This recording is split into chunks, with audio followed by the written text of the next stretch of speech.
Welcome to It Takes Two. I'm Blair. I'm Chris. And today we are taking a deep dive into our thoughts about casting. Ooh, boy. Subscribe, like, share, comment, hype up the video. How do you feel, just to give us a question to warm us up, right? Mm-hmm. Do you feel like casting did a good job this season? Is that question too vague? I've got so many different ways I want to go with this, so it's hard for me to answer that, but I will say... Go all the ways, please. I will say for what the show was intended for, no. Okay, that's fair. What they promote the show for, what its intentions are for finding love, is blind. Okay. It is blind. And to find an eligible bachelor or bachelorette. Mm-hmm. I don't think they casted the most eligible bachelors and bachelorettes. I feel the same way. I feel a lot of people, especially looking at Edmund, they're looking at him like, how did he make it past y'all interviews, y'all casting, like once y'all seen him and things like that. And here's the thing about it, right? When it came down to him being different, I don't think there's any problem with him being different. I think all black people are not the same. Well, it's not that I think. I know all black people are not the same. You get what I'm saying? So he could be a nerd, or he could be a geek, or he could be sensitive. He could be all those things. But once we get to eating boogers, kissing floors, not regulating their emotions and things like that, when he was in the pod with Nick and Vanessa and things like that, he couldn't regulate his emotions then. Yeah. You get what I'm saying? So I think people look at casting and the problem with casting, and they automatically look to Edmund. But to me, Edmund is not the only issue that I may have with casting. Well, let me put this on the table. Okay. So I am a reality TV watcher. I've been watching reality TV since back in the day with, was it Real World, Bad Girls Club, the real raw, the less produced, the kind of gritty, the grimy shows. Okay. And as things have progressed, I feel in the reality landscape, things have become a lot more polished, a lot more produced. And I think that people are more concerned about appropriate representation when we get to the reality TV space. I hear you. But is this not reality TV that we're watching? When we watch reality TV, don't we want to see all types of people on TV, how they interact in situations, how different people approach different conversations, and how different people's backgrounds plays into the decisions that they make? Isn't that part of reality television show, if we get back to the basics and not so much the fluffed up, the produced, the pretty type of reality TV that we've come to, the clout chasing era of reality TV? I ain't gonna hold you, Blair. You eating right now. Where people want to create a new career for themselves of podcasts, spinoffs, name like brand deals and stuff like that. Yeah. So if we get back to the basis of reality TV, what is it that we actually want to see? And for me, why I say it was hard for me to answer that question is because I am enjoying watching the show. That is true. I am enjoying watching the show. I'm not going to lie. Even though there are things that I'm concerned about for the contestants, about how mentally they'll do after having some of these interactions, I'm curious to see Edmund, how does he interact with a woman who considers herself an alpha woman?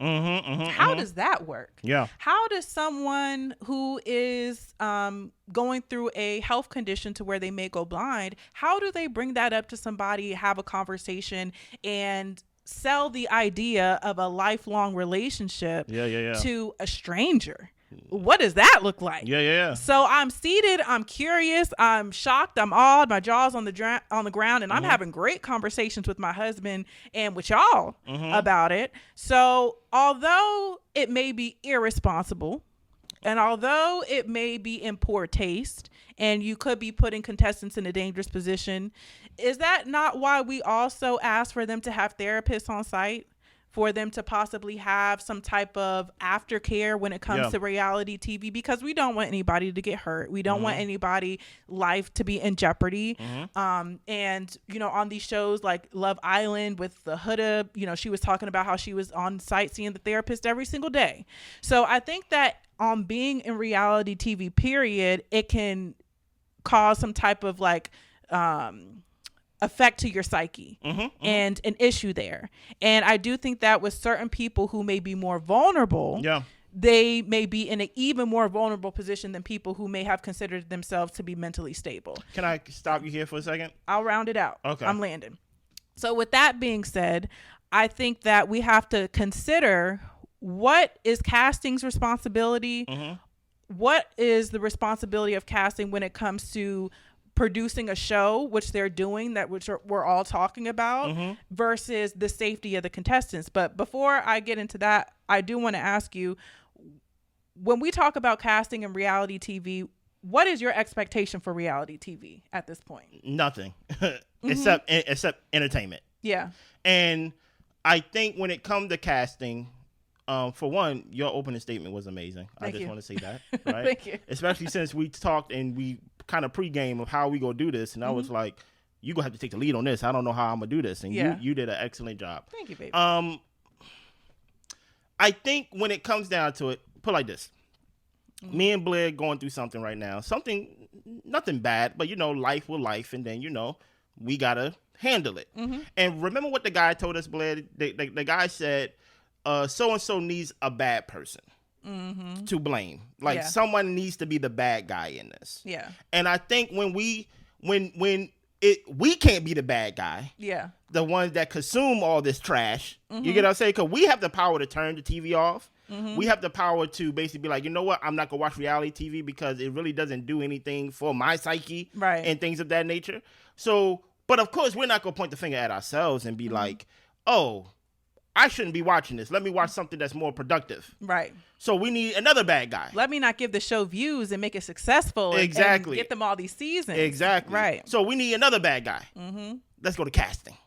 Y'all shouldn't have cast these people because they are not mentally stable as we may think, or they may be dealing with some other things to where it's like, oh, it's not fair to them. So I think when it comes to like these type of shows, especially reality TV, to your whole opening statement, reality TV, I can give reality TV bail out of jail if it was a new fad. But reality TV been around for over 20 years, for over 30 years and things like that. Maybe 30, maybe pushing it. But definitely the mid-1990s going all the way to now. You get what I'm saying? Going back to Real World, even if you want to go to Bachelor and all this stuff. Right? Reality TV has been around forever. So Charm School, for those who remember. Yeah, that's more in the 2000s. For one, you pulled out one show that probably had one season, maybe two at most. There was a lot of odd people on Charm School. And I was thoroughly entertained. I'm thinking you gonna go Amazing Race, Survivor. You gonna go Monique, spinoff of Favor of Love. You get what I'm saying? Okay, I hear you, Blair. If you really about this life. Okay. I hear you, Blair. Right, but I think it's easy to point to casting as the bad people, to be like, why do y'all bring these people on the show? I think all of us, me included, but a lot less than y'all, need to take accountability, because I'm not going to take a lot of accountability in this, in all of it, right? And when I say all of it, literally all of it. I'm talking about the contestants need to take accountability as well. This ain't season 1. When they sign up for shows like this, they are weighing their options. Basically, the payoff is more beneficial than my psyche. The payoff is more benefit for me to be filmed, for me to not be able to contact anybody in my family, to put my phones away and things like that, for me to be isolated and apart for hours on hours on hours and things like that, to have multiple dates and multiple dates and multiple dates. This is not season 1. I think this is season 9. Right? Sleep in a room with a stranger. All these things, right?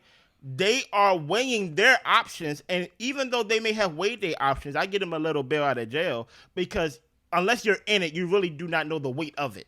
And right? Of course, nobody deserves anything bad to happen to them because they sign up for this. Of course. You want to be safe. You do want to be safe. Yes. I just don't think it's fair for all of us to point the finger at casting when this is not season 1 of the first ever reality TV show ever. You get what I'm saying? And I just want to add to the conversation that I think that we're also forgetting that people had the choice to choose who they want to be with. Yeah. And if you're having conversation and someone doesn't sound right and something sounds off and it doesn't really fit well to you, then there's always the option to leave, which a couple people did. Mm-hmm. And there's an option to, tell the people that you've been talking to or choose somebody else who might actually be a better fit. So like I said in our previous, deep dive, I think that some people are casted to be TV gold, so to speak. Yeah. But you as a contestant of who you want to take serious to love, don't just choose somebody because you want to go to Baja. But go ahead. Yeah, no, 100%. Mm-hmm. So now to your point, now I'm going to push back to what you just said, right? Please do. Mm-hmm. The landscape of social media is very different than what it was back in the day when it was reality TV, right? Yeah. Meaning that back in the day, once the show ends, that's pretty much it, right? But I don't think people have the freedom or as much freedom as they believe they do in making their honest choices on camera. And I give you an example. If you bring up the LGBTQ community and things like that, everybody is not welcoming to that community, right? So, like some people may allege to, Nick and who is the person? Annie, they may get some backlash once they get out them pods. Yeah. Because of how they may truly feel about the community and things like that. But the thing is, these people exist. These people exist 100%. Yeah. So they don't have the freedom to roam or to be themselves in the reality TV world because of the fear of backlash to something like that, right? And I'm just using that as an example because of something that happened within the 6 episodes. I'm not just pointing it out just to point it out. But it can be that. It can be something as simple as well as disciplining a kid. Do you believe in hitting your kid? Yes, I believe in hitting my kid. Sometimes back in the day, it just ends there. But that can follow you and that can be your digital footprint.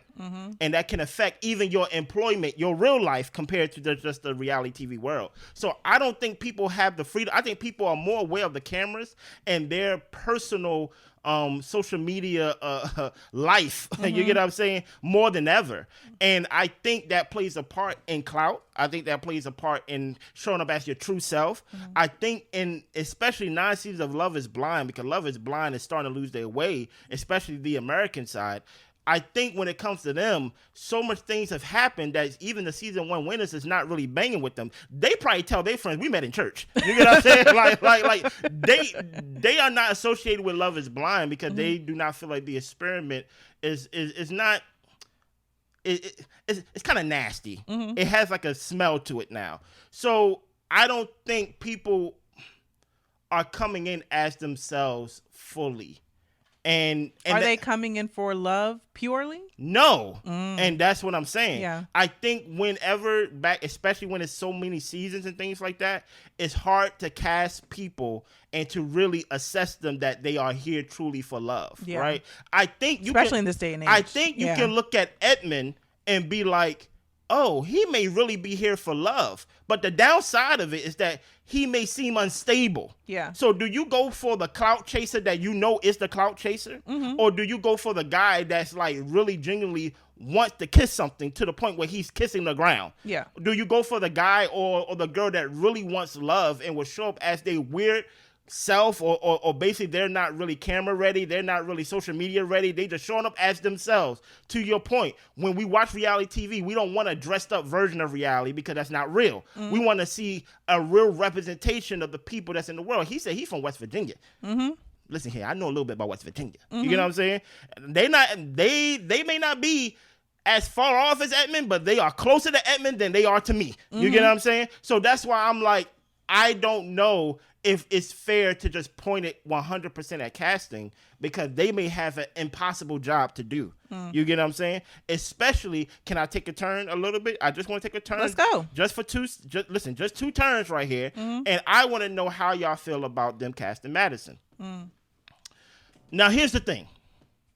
No one, maybe someone, but let's say no one signs up for Love is Blind, especially if you're going to take away my sight, right? That you will give me someone that may be handicapped in the future. This is not diabetes we're talking about. This is not cancer we're talking about and things of that nature. Because those things can happen outside of anybody knowing, right? This is someone knowing that, hey, in I can lose my sight at any moment between now and then, or later in the future, right? And I'm like, it's easy to point to Edmund as, okay, Edmund, maybe you shouldn't have been casted. But I'm having a hard time of looking at Madison and asking, is she a fair person to put in the pods? Not only because of she may lose her sight, but because we are taking away everyone's sight. What if someone may feel cheated or something like that? Now, here's the thing about it. I'm not blaming Madison at all for this, because it'd be one thing if Madison didn't share with anybody about her condition. So 100% respect to Madison. And because she may have this condition doesn't mean that she should not have love. Right. I just don't know if she should get love from this platform. Yeah. You get what I'm saying? What is your thoughts on that? I think Madison was a fair casting choice. Okay. I think that she wants to find love. She's upfront and honest about her condition. And that's why I say that it's up to the people who are contestants on the show to determine if that's something that they can be responsible for. That's fair. You know? And I think that, like I said before, that I look to Madison for her making the choice to come onto the show, hoping that she is strong enough or has a good enough support system to dealing with the possible blowback of someone choosing you choosing them, and them pretty much pulling the rug underneath you, and you thinking that you found somebody who is really going to be your support to help you through your condition, because that is hurtful. It's hurtful enough to get rejected and to not have something work out. But when you've been so vulnerable and honest with somebody about what you're going through, and thinking, and them saying that they can handle it and they can be there to support you, and them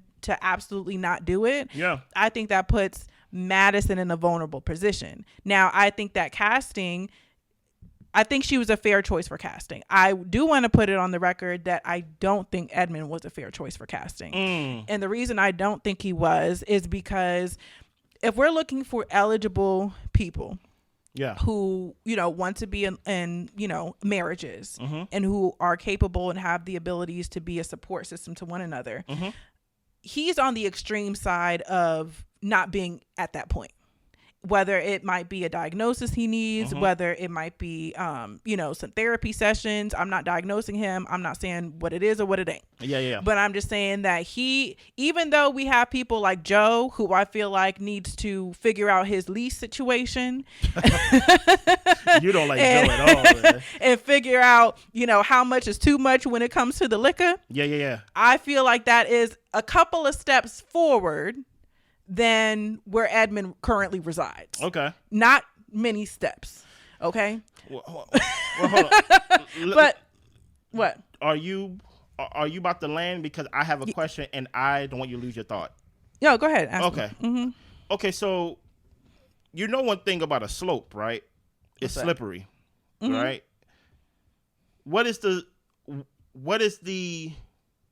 how can I put it? Are we just stopping at anything that may have to do with eyesight or maybe hearing when it comes to a condition?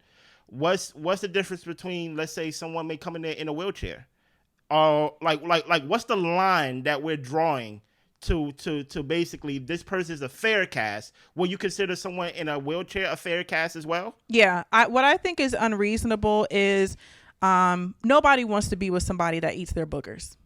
Okay, that's fair. That's unreasonable. That's fair. Nobody wants to be with somebody that kisses the floor. That's fair. Nobody who is of sound mind, who wants to find a lifelong partner coming on to Love is Blind, wants to be with that person. So that's where I say it's unfair, because none of y'all casting people would want to be with somebody who's doing those things. I think Edmund could possibly learn that those things are not okay to do. And those things are not things that, if you'd like to do it at home, don't admit to doing it in public, especially not on television. Please. So I think it's one of those things to where we have gotten to the point where it's ridiculous, versus being an a-hole, which Joe was being. Yeah. I think when it comes to these type of ailments, and let's say if you have a condition, I think if we go do Love is Blind, I think they should accept everybody who they want to accept. If they want to accept somebody who's going to lose their sight, cool. If they want to accept somebody who's going to lose their hearing, someone who is in a wheelchair, someone who may have lost a limb, right? Cool. Y'all don't want to do physicals? Cool. I'm good with that, right? But you have to make them admit it, though. Yeah. You know, like I know there may be freedom of conversation in the pods, but if we're going to accept you, then it has to be in a contract that you have to let the person know on the other side of the wall of your condition, because we already putting people at a disadvantage to where we're taking away their sight altogether, putting them in the wall. It's one thing to be like, oh, I was talking to a black girl. Oh, I was talking to a white girl. It's completely different if I was talking to someone who's blind or talking to someone who's in a wheelchair. And the reason I want to add to that is because I don't think it's a conversation of ableism. I think it's a thing of what impacts your life and what causes you basically what is a huge impact on your life.